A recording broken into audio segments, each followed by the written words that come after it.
The morning I found her, I had been up since 4, the way I always am now that my knees won't let me sleep past the ache.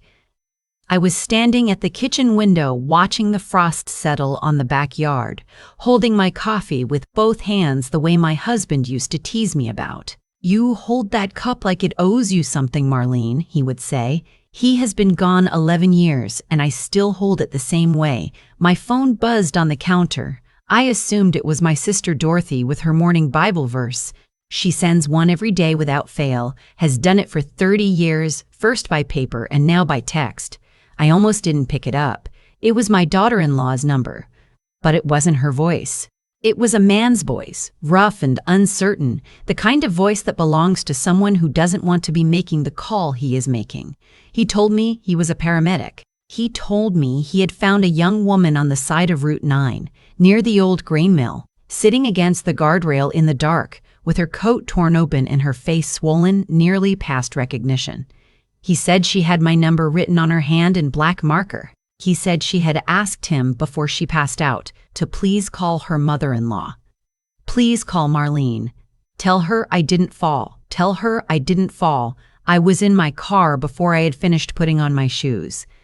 The hospital is 22 minutes from my house on a normal morning. I made it in 14. I know that because I watched the clock on the dashboard and I bargained with every minute. I said, "One more minute, and she is still breathing. One more minute, and the baby is still safe." My daughter-in-law Priya had been 7 months along. 7 months. The baby was the size of a butternut squash, she had told me 2 weeks before, laughing and holding her belly with both hands. She had shown me the ultrasound photo on her phone, and I had cried right there at her kitchen table, not caring one bit who saw. The ER waiting room smelled like floor cleaner and burnt coffee. A nurse with red-framed glasses met me at the desk before I could finish saying my name. She walked me back through the double doors without a word, which told me everything and nothing at the same time. The kind of silence that means it is serious, but you are not too late. Priya was in Bay 4. Both eyes were swollen. Her lower lip had been split and stitched. Her left wrist was in a temporary splint. She had bruised ribs, a mild concussion, and a laceration along her hairline that had bled the way head wounds do, dramatically and terrifyingly. The baby's heartbeat, the nurse told me quietly, was strong. They were monitoring.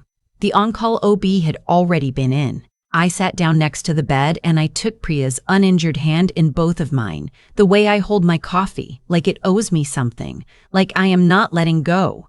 She opened her eyes. Or tried to. The right one was too swollen. She managed the left, just barely.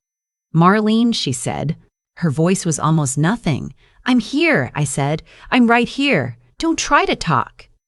She turned her head the smallest amount toward me. I leaned in close. "It was his mother," she whispered.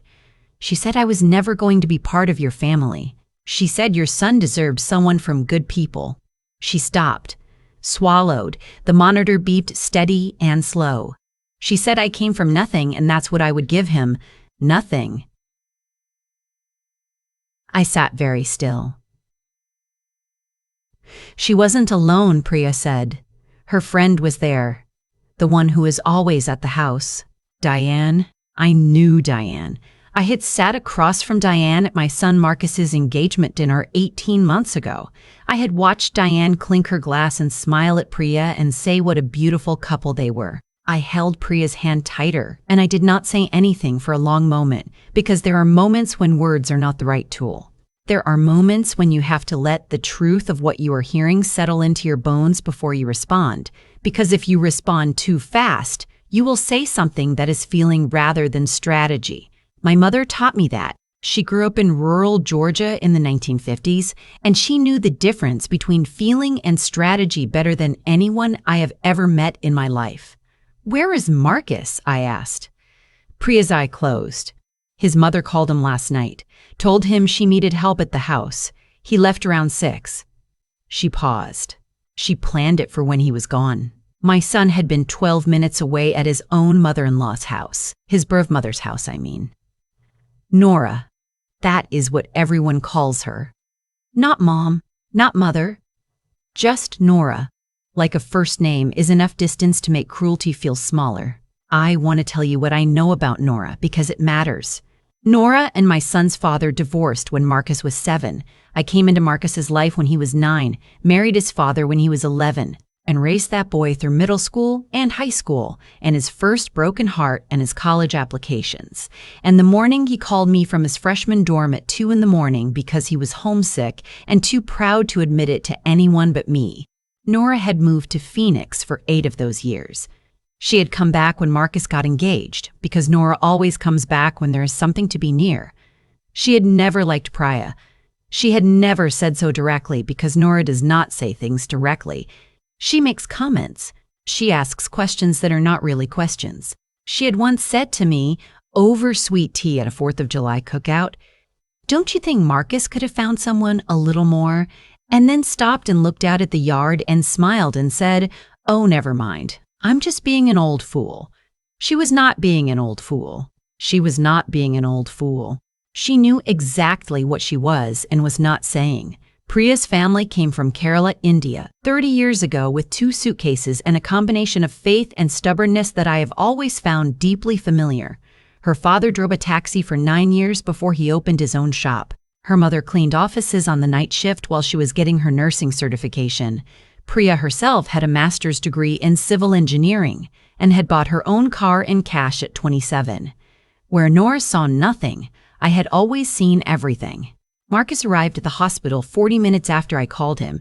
I had reached him on the road. He had not known anything had happened. His mother had sent him on an errand to her storage unit across town, a 40-minute drive each way, and she had called him back twice with additional things she needed him to check. By the time he walked into Bay 4 and saw his wife's face, I had to put my hand on his arm to keep him from going straight back out the door. "Listen to me," I said. I kept my hand on his arm. "You are going to stand right here and you are going to hold your wife's hand. That is what you are going to do right now. You hear me?" He looked at me. He is 34 years old, and in that moment, he looked about 14. He nodded. "Good," I said. "I'll handle the rest." I stepped into the hallway and I called my younger brother Calvin. Calvin is 58, retired from the county sheriff's department after 27 years, and is currently the calmest person I know. He does not get loud. He does not get dramatic. He gets methodical, which is so much more useful. He picked up on the second ring. "Marlene," he said. "What's happened?" I told him. All of it. I told him about Route 9 and the torn code and the paramedic's voice and the split lip and the baby's heartbeat and Nora and Diane in the storage unit across town. I told him Priya's exact words. I told him the name of the hospital and the bay number and the name of the attending physician I had already introduced myself to. There was a pause. "All right," Calvin said. "Don't touch anything at the scene. I'll make some calls. The important thing right now is documentation. Has Priya given a formal statement to anyone?" "Not yet. She's in and out." When she's able, a detective needs to be in that room. Not a patrol officer. A detective. I know who to call. Don't let Marcus's mother get to Priya again before that happens. "I know." And Marlene. He paused again, the particular pause he uses when he is about to say something he knows I already know.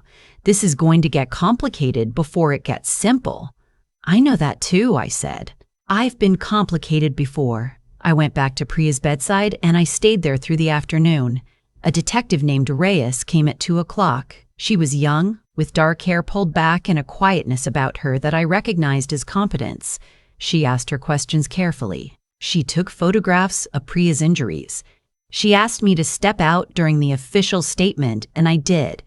But I stood right outside the curtain where I could hear the tone of Priya's voice, which was steadier than I expected. When Detective Reyes came out, she looked at me and said, "You're the mother-in-law."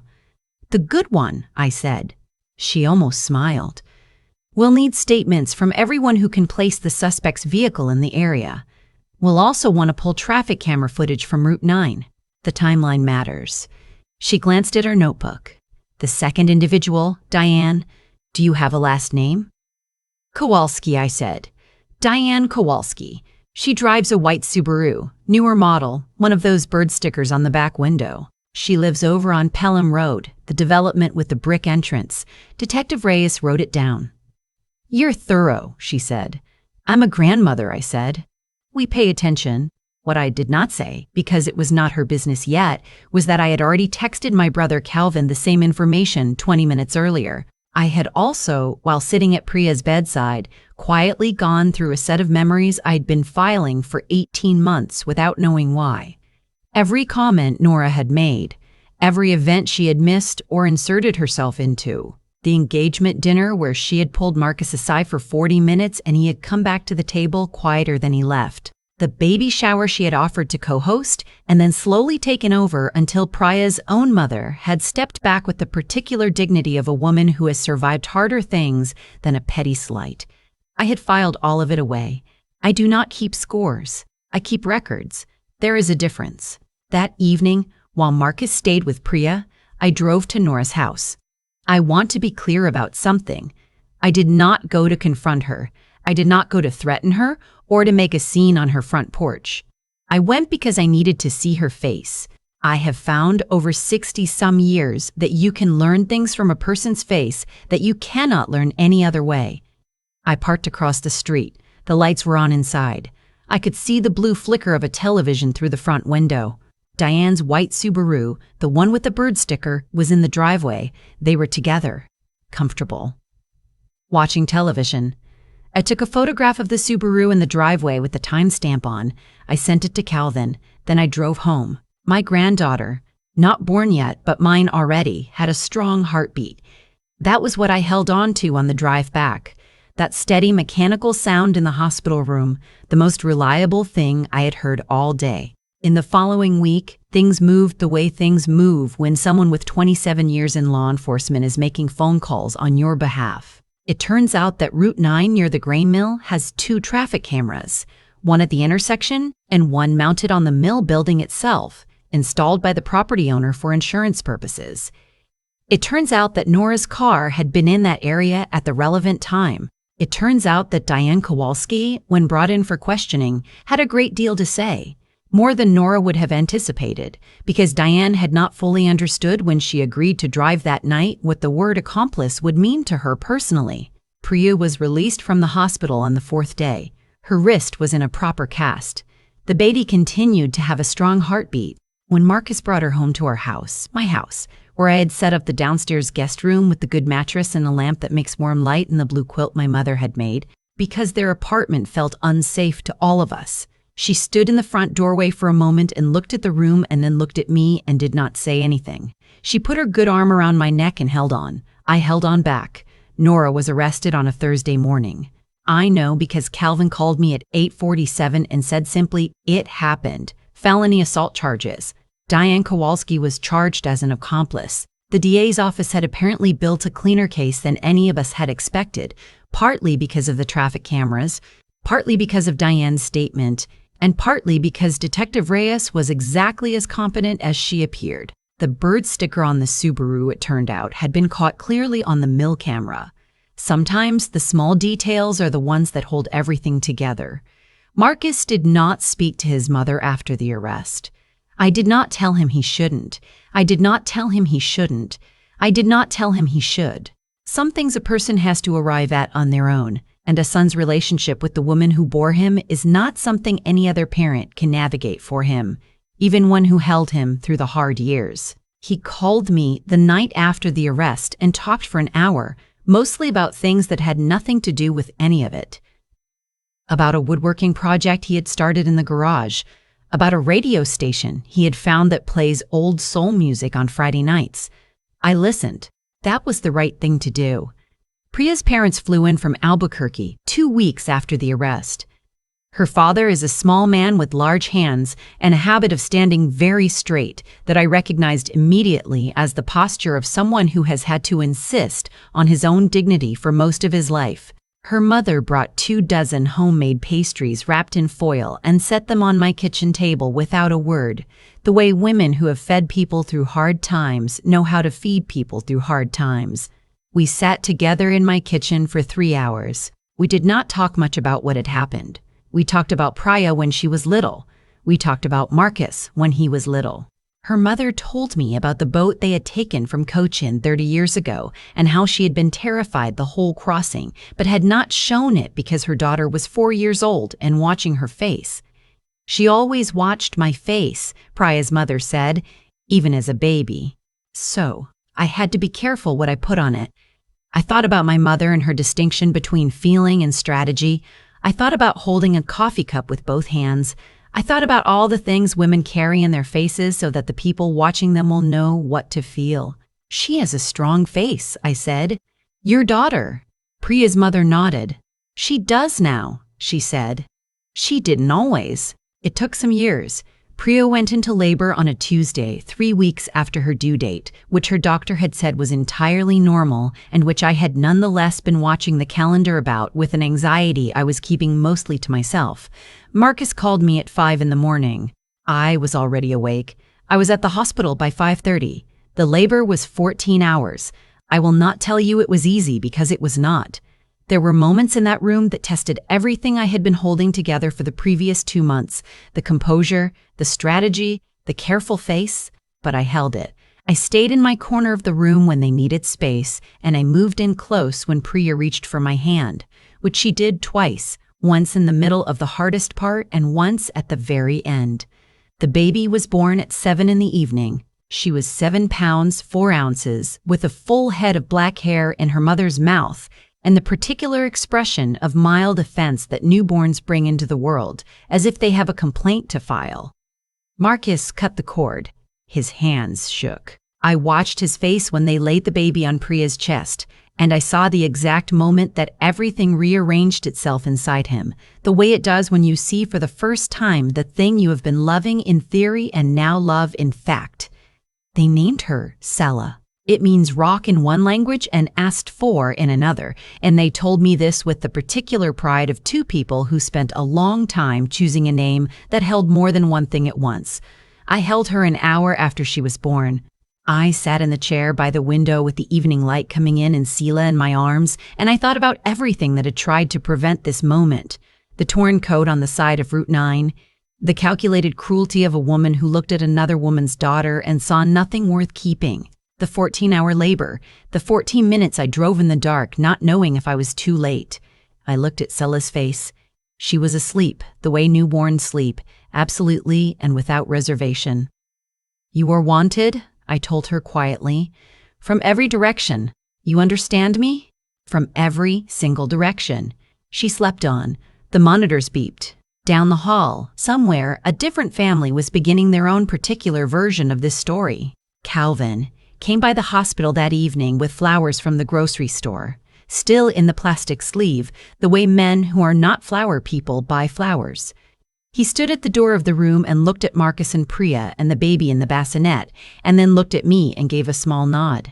The kind of nod that means everything is as it should be, at least right now, at least in this room. I nodded back. There is a thing people say about family, that you cannot choose it. I have found this to be both true and beside the point. You cannot choose who you are born to. You cannot always choose who your children marry or what that marriage brings into your life.